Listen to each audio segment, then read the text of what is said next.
தமிழகத்தில் சட்டம் ஒழுங்கு எப்படி இருக்கு? கடந்த காலங்களில் தென் மாவட்டங்களில் தொடர்ந்து நடைபெறும் பொழுது அப்பாவும் கூட சொல்லியிருந்தாரு, தென் மாவட்டங்களில் வன்முறையே கிடையாது, அமைதி சூழ்நிலையாக இருக்கும் சொல்லிட்டு அவருடைய கருத்து தொடர்ச்சியாக இன்னும் நடந்துட்டு தான் இருக்கு. நீங்க சொன்ன மாதிரி ஒரு பக்கம் காவல்துறை, 2 பேரும் காவல்துறை, அவங்க தந்தையும் அவங்களுடைய தாயாரும் இந்த நடைமுறை, அதாவது சட்டத்தை காக்க வேண்டியவர்களே அவங்களுக்கு உதவியாக இந்த சம்பவத்துக்கு எடுத்திருக்காங்க. காவல்துறை நடவடிக்கை எடுக்கல. இன்னைக்கு தான் கைது பண்ணியிருக்காங்க, நேற்று இரவு தான் கைது பண்ணியிருக்காங்க. பணியிடை நீக்கம் உள்ளிட்ட அடுத்தடுத்த நகர்வுகள் அமைதியாக தான் போயிட்டு இருக்கு, பெரிய அளவில் இல்லை. காவல்துறையை சார்ந்தவர்களாக இருந்தாலும் சரி, அல்லது எந்த நிலையிலே இருந்தாலும் பெற்றோருடைய உளவியல் என்னவால் சாதி கௌரவம் தான் தன்னுடைய குடும்ப கௌரவம் என்று நினைக்கக்கூடிய அளவுக்கான ஒரு பொது கருத்து இங்கே உருவாகி இருக்கிறது. இது காலங்காலமாக இருந்து வருகிற ஒன்றுதான், புதிய நடைமுறை அல்ல. அதனை ஒழிப்பதற்கு எல்லா ஜனநாயக சக்திகளும் ஒருங்கிணைய வேண்டும். முற்போக்கான சக்திகள், புரட்சிகர சக்திகள் எல்லோரும் ஒன்று சேரும்போதுதான் சமூக ரீதியான விழிப்புணர்வையும் உருவாக்க முடியும், இதுபோன்ற சட்டங்களையும் கொண்டு வர முடியும். இந்த பிரச்சனையை பொறுத்தவரையில் உடனடியாக அந்த குற்றவாளி சரணடைந்து விட்டான்.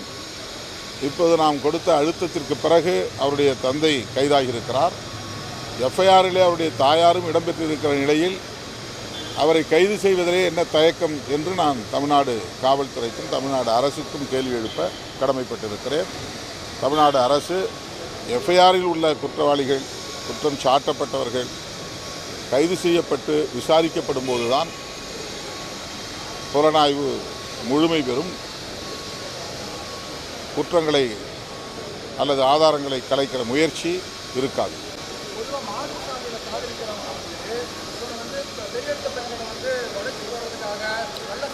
இது போதும் நினைக்கிறேன். ஒரு டிபேட் மாதிரி பண்ண முடியாது.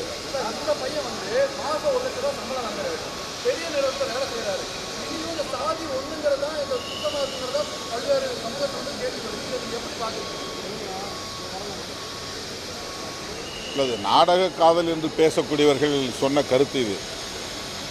உனக்கு என்ன வேலை இருக்குது, உனக்கு என்ன பொருளாதாரம் இருக்குது, நீ எந்த அடிப்படையில் எங்கள் வீட்டு பெண்களை எல்லாம் காதலிக்கிற என்று ஏதோ ஒரு குறிப்பிட்ட சாதிக்கான பிரச்சனையாக காதலையும் காதல் திருமணங்களையும் சுருக்கி பரப்புரை செய்ததன் விளைவாக இது போன்ற விவாதங்கள் நடக்கின்றன.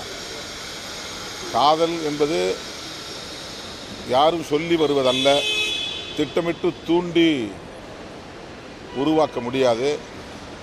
ஆனால் அந்த அளவுக்கான பிற்போக்குத்தனமான பிரச்சாரம் இந்த மண்ணிலே வெளிப்படையாக மேற்கொள்ளப்பட்டது. அதனுடைய விளைச்சல் தான் இன்றைக்கு இந்த மாதிரியான படுகொலைகள் அதிகரிப்பதற்கு காரணமாக அமைந்திருப்பதாக நான் கருதுகிறேன், நம்புகிறேன்.